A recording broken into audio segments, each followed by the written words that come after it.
Jangan lupa subscribe YouTube channel Metro TV News dan jangan lupa nyalakan notifikasinya.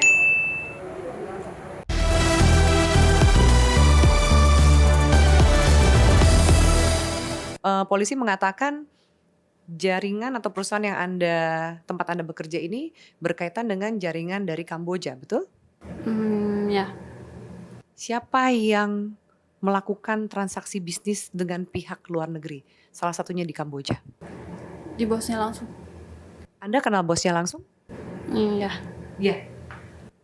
Bosnya ikut tertangkap? tidak. Si bos ini siapa? Bisa punya uang segitu banyak dan juga mengendalikan jaringan sampai ke luar negeri? Profilnya seperti apa? Profile. Intinya dia bos saya sebelumnya yang di rental, yang menawarkan saya untuk masuk di perusahaan ini. Orang Indonesia? Ya, Anda tahu latar belakangnya? tidak. Bisnisnya selain judi online apa aja? Ada rental mobil, cafe juga ada. Ada di IT juga tapi saya kurang paham. Udah itu. Anda juga kerja di perusahaan periklanan. Apakah itu juga milik dari bos Anda? Ya itu jadi saya diminta untuk membuat perusahaan tersebut dengan nama saya.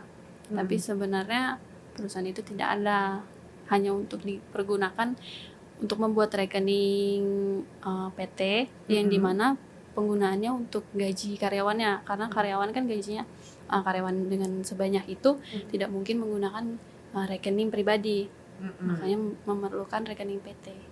Jadi PT-nya PT bodong ya, bohongan hanya untuk transaksi pembayaran gaji karyawan. Oke. Mas Ruby tadi sempat menyatakan bahwa pas gampang kok walaupun ada rasa aman, merasa tidak akan, pasti bisa kok untuk terselidiki. Ini kenapa bosnya masih belum bisa ditangkap? Iya, tinggal kemauan dan pakai pakai cara yang benar gitu. Kebetulan kalau saya kan memang di swasta, kerjanya memang fokus beginian. Ya kita tahu semua cara teknik-teknik ini dan para pelaku seperti ini, dan kita dapat ilmu dari seluruh dunia di conference-conference, di asosiasi-asosiasi kita.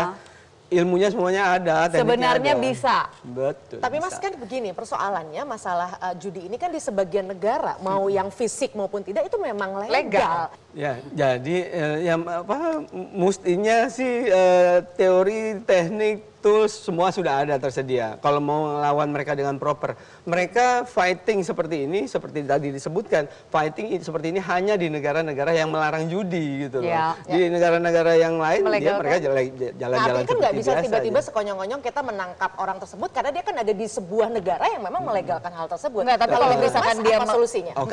Kalau dari segala Ya, segi kalau hukum itu kan dia melakukan ya. kejahatan di sini bisa Ya, dong. di Undang-Undang ITE kita udah disebutkan yang melanggar pasal di salah satu di Undang ITE, berarti kan kalau ininya substansinya unsurnya adalah judi online. Nah itu disebutkan di Undang-Undang ITE beroperasi di Indonesia ataupun di luar. Nah, Mas, tadi yang menarik adalah soal pencucian uang. Bagaimana uang yang begitu besar gitu dari yang didapat dari judi online ini diputar lewat Supaya perusahaan-perusahaan legal. Supaya terlihat aman.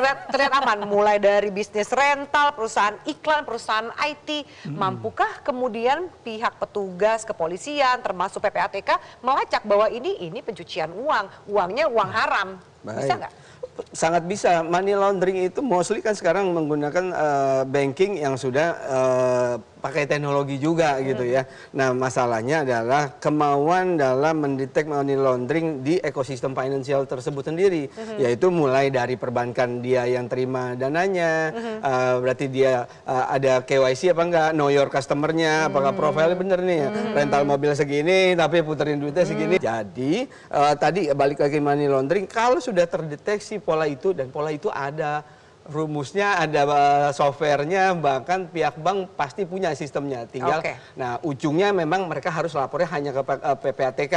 PPATK baru nanti submit ke penegak hukum. Ya. Nah putus di mana, nggak jalan di mana, silakan Ketahuan. coba. Oke, ini menarik ya, menyambung diskusi kita yang seru ini. Saya juga sempat mewawancarai seorang penyidik di kepolisian. Sebenarnya seperti apa pihak kepolisian membongkar sindikat judi online. Memang rupanya jaringan sindikat ini terkait dengan jaringan internasional dan sejumlah pelaku memang sudah ke luar negeri. Termasuk pertanyaan yang tadi kita sampaikan, kalau misalnya ternyata bosnya ini berada di luar negeri, bisa nggak kemudian ditangkap dan dibawa untuk diadili di Indonesia? Kita simak bersama.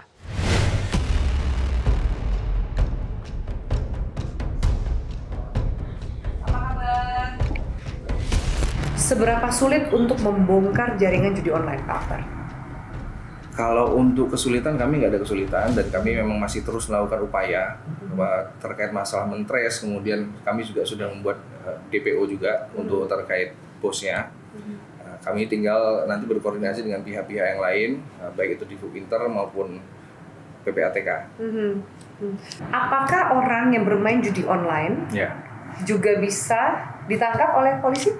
Ya, kami sudah melakukan upaya juga. Selain dari yang ini, kami juga melakukan pengungkapan beberapa yang sudah kami amankan. Sebelum kita mengungkap yang jaringan besarnya ini, ada 5 orang yang sudah kami amankan terkait dia memasang atau bermain di judi online ini. Pak Akbar, kalau ternyata terafiliasi jaringan yang ada di Indonesia dengan jaringan di negara lain, di mana di Indonesia peraturannya adalah judi itu ilegal, melanggar hukum. Tapi di negara tertentu mungkin saja dilegalkan. Lalu bagaimana upaya proses hukum supaya bisa menangkap pihak otak dari pemilik jaringan ini? Kalau terkait masalah hukum yang berlaku adalah hukum yang ada di Indonesia karena mereka melakukannya di Indonesia, sekalipun dia melarikan diri ke luar negeri, bisa tetap juga untuk melakukan upaya hukum. Jadi tidak ada celah untuk mereka melarikan diri dan terbebas dari hukum Ya. kita. Sebetulnya yang bisa dilakukan polisi salah satunya adalah follow the money. Ya. Kita bisa mengatakan, mungkin dikatakan bahwa oh ini kan karena domainnya di luar negeri salah satunya gitu ya, bank-bank di luar negeri, maka tidak bisa, agak susah untuk diberantas. Tapi begini, setahu saya, bank, apalagi bank-bank internasional, itu sangat khawatir kalau reputasi mereka rusak. Yes. Apalagi kalau berkaitan dengan hal-hal yang melanggar hukum. Ya. Yang tadi dikatakan know your customer tadi itu. Jadi memang kita harus berkomunikasi dengan mereka, minta mereka untuk lebih mengerti siapa customernya. Dan kalau customer ini kemudian punya link dengan hal-hal yang sifatnya kriminal dan ilegal di sebuah negara, bank itu punya kepentingan untuk melindungi reputasinya. Dialah yang harus melakukan langkah-langkah gitu ya untuk menghentikan transaksi semacam itu.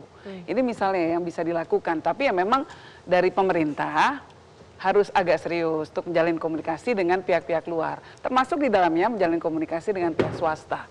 Kita sama-sama tahu biasanya pemerintah memang lebih lamban karena ada birokrasi yang panjang di dalamnya. Tapi swasta punya expertise, punya kemampuan, libatkan swasta.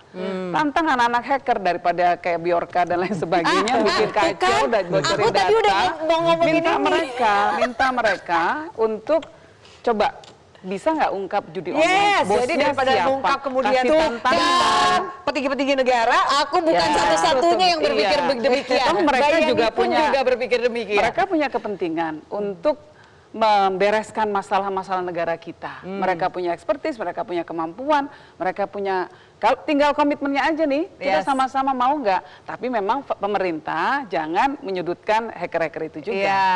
Ya, Udah bantu kita gitu kan. diajak ya, jangan dibilang seolah-olah mereka tuh punya konotasi negatif.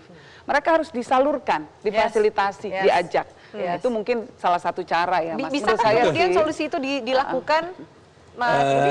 Mestinya bisa, dan di beberapa negara maju yang saya tahu confirm ahli-ahli IT security kita nyebutnya ya. Kalau di Yes, Indonesia itu cyber security. kalau ahli IT security itu terkesan harus lama dikenal, diakui segala macam. Akhirnya jadi hacker aja biar cepat dikenal. terkenal. Betul. Nah, salahnya adalah karena penyebutan hacker itu. Nah, kalau di luar IT security yang memang bisa ngebobol pihak A, pihak B itu mereka langsung infokan Dan begitu dilihat recordnya dan caranya segala macam memang di luar kebiasaan atau dianggap dia jenius, dia hire. Dia hire. Dan itu sangat banyak, misalnya salah satunya Kevin McNick di dunia yang paling ngetop hacker yang dicari FBI. Ujung-ujungnya dia menjadi konsultan security FBI. Yes. Gitu. Oke, jadi ada caranya. Next, solusi apa lagi yang bisa ditawarkan, Dev? Ya, pertama memang yang paling menarik adalah alarm sosial sebenarnya. Saya sepakat dengan Kak Sarah bahwa memang sosialisasi bahwa judi ini berbahaya banget karena kamu bisa jadi kena hutang, kalau udah hutang pusing puyeng lalu kamu akan melakukan banyak hal yang lain, belum lagi bunuh diri, belum lagi kalau keluarga bisa cerai berai dan sebagainya. Gak banyak cerita tentang itu. Kalaupun ada yang bercerita, followernya ada berapa banyak dibandingkan mereka yang serius bahkan meng-hire orang-orang dengan follower yang banyak. Untuk Jadi mempromosikan judi online banjirnya itu. informasi itu nggak seimbang. Oke. Nah, kita akan nanti bahas bagaimana solusi dan juga tips untuk lepas dari cengkraman candu judi online. Tetaplah bersama kami.